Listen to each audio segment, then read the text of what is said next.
So which is my favorite trim paint? Benjamin Moore or Sherwin-Williams? It's this one. I'll explain why in a minute. What you're going to hear about today is nothing short of a miracle. Yo, what's cracking, folks? Jeremy Vassar here with Practical Painting, and in this video we're talking about my favorite trim paint.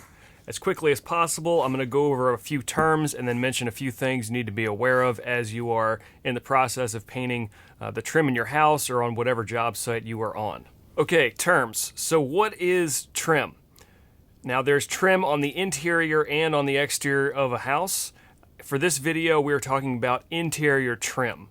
And so that is all of the woodwork on the inside of your house.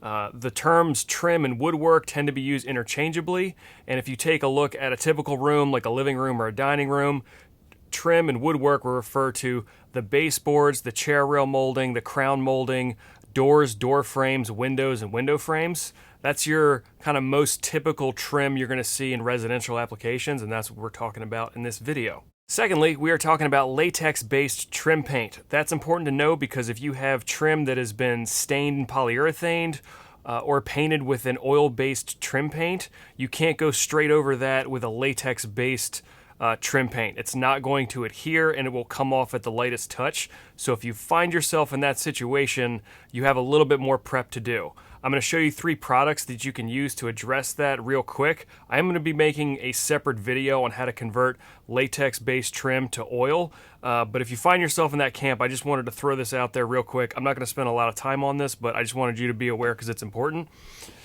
So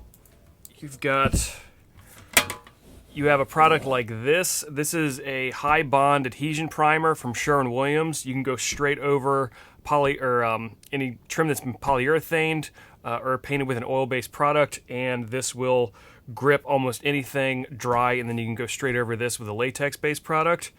Your other option is a product like this. This is a fast-drying interior-exterior oil-based primer. This will go on anything, particularly if you have, this tends to work a little bit better with trim that has been stained. So this works really well.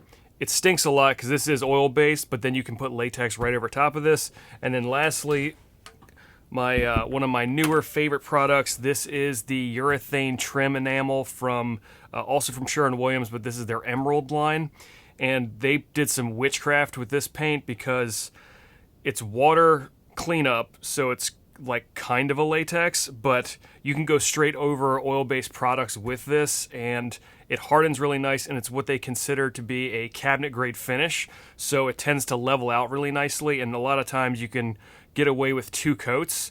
If you're going over stain trim, you're probably looking at 3, but this stuff works really well. So, I just wanted you guys to be aware of that so that you don't just try and go straight over any oil-based trim with the latex products that I'm going to be talking about.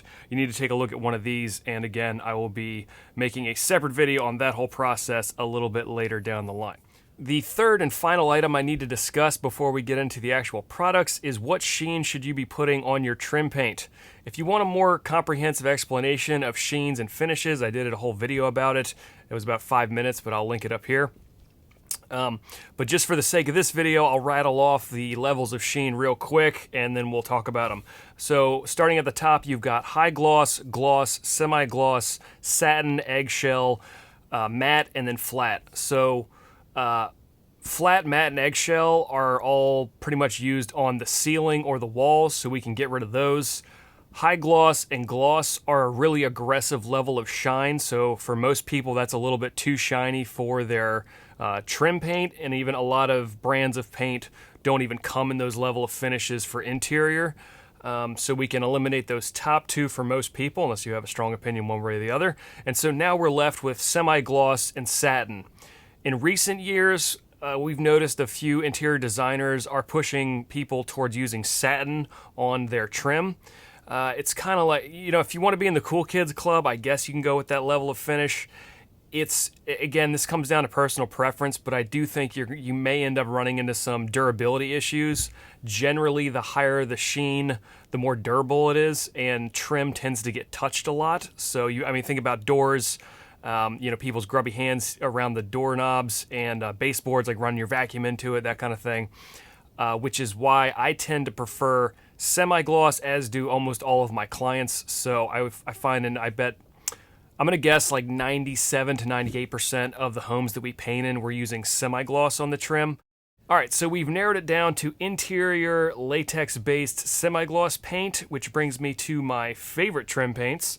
And I'm going to start with the runner-up. This is my second favorite. So, which is this guy right here. This is a Regal Select Semigloss from Benjamin Moore. If you are a Benjamin Moore fan, you might be in a state of mourning over the next month or so because they are phasing out their Regal Classic. So a lot of people are going to be switching over to this or something similar. It's good. I've painted quite a bit with this product over the years. Some of our clients are Benjamin Moore fanatics. If they insist on using Benjamin Moore products, then we will use this as our main trim paint. It goes on pretty well. A couple things you want to be aware of if you're using it. It tends to fleck off the bristles a little more than some other paints. So if you start painting trim with a brush and the bristles kick, a lot of times it'll whip paint off of the bristles and onto the wall or the floor, so just be aware of that. It's also prone to drying relatively quickly as you work it back and forth, so if you overbrush or kind of work the paint too much, sometimes it'll dry and start chalking up and pulling up off of the piece of trim. So those are just things to be aware of if you end up using this product. It is a premium priced paint, so you're looking at $60-ish a gallon. Unless you get it on sale, which I would recommend doing. But yeah, good stuff. I've used a bunch of it. I've probably painted hundreds of gallons of this stuff, so it's pretty solid. But it is not as good as my most favorite, which is this fella right here. Boom. This is Duration Semigloss from Sherwin, and it's muy bueno for a couple reasons. One, you can get it way cheaper. Sherwin is always running sales, like 40% off sale, so you can get this can of paint for like 35-ish bucks, which is pretty solid. And that might, for people that are used to paying not as much for paint, I would just say that most of the time you're not going to be buying like 20 or 30 gallons of trim paint. That would be a crazy amount of woodwork to paint. You're just looking at like maybe 2 to 4 gallons, and that'll get you through painting like the trim in an entire house. So it's worth it to spend a little bit more money and get a good product. It's just going to save you a lot of heartache and pain in the future. So the reasons I really like this paint, we switched over to it about 5 or 6 years ago, and I've probably painted through thousands of gallons of this stuff. One, the finish quality is great. I really like how it looks when it dries. It's really, really nice. It's super easy to work with. I don't get any flecking. It's very pliable as far as its open time. It's very easy to keep a wet edge. It's not prone to the overbrushing that the Regal Select is, and I don't have typically issues with it. Like if you're doing a 6-panel door and you need to go back and touch something up, it doesn't pull the paint off. Covers really well in 2 coats, and if we need to, we can do 2, even 3 coats in a day, and no problem. It interacts really well with the other products that we use. We actually paint the ceiling and the trim first, and then we tape off the baseboard with yellow frog tape, and it works perfectly with this. We get nice, clean tape pulls, and the lines are really crisp and good. We're using Corona Cortez brushes, so this is a 2-inch. I usually use a 2.5, which is over here, but we get great results with these. It goes on really smooth and tends to level out nicely. So I can't say enough good things about this trim paint. It's just very, very easy to use, and yeah, like I said before, workability is great, open time is really good, the finish quality is wonderful, and it works well in the suite of products that we use around it. If you're in the market for a latex-based interior Semigloss paint, I would highly recommend checking out Duration Semigloss from Sherwin. I don't think you will be disappointed, and yeah, that is pretty much it. So thank you guys very much for watching. If you have any questions or concerns, hit me up in the comments. I'm very happy to answer any paint queries you may have, even if it is completely unrelated to the content of this video. But until next time, y'all take it easy, work smart, and have a good one. Peace.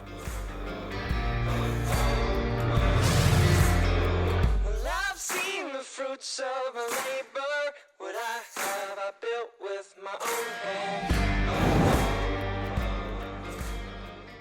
Amazing.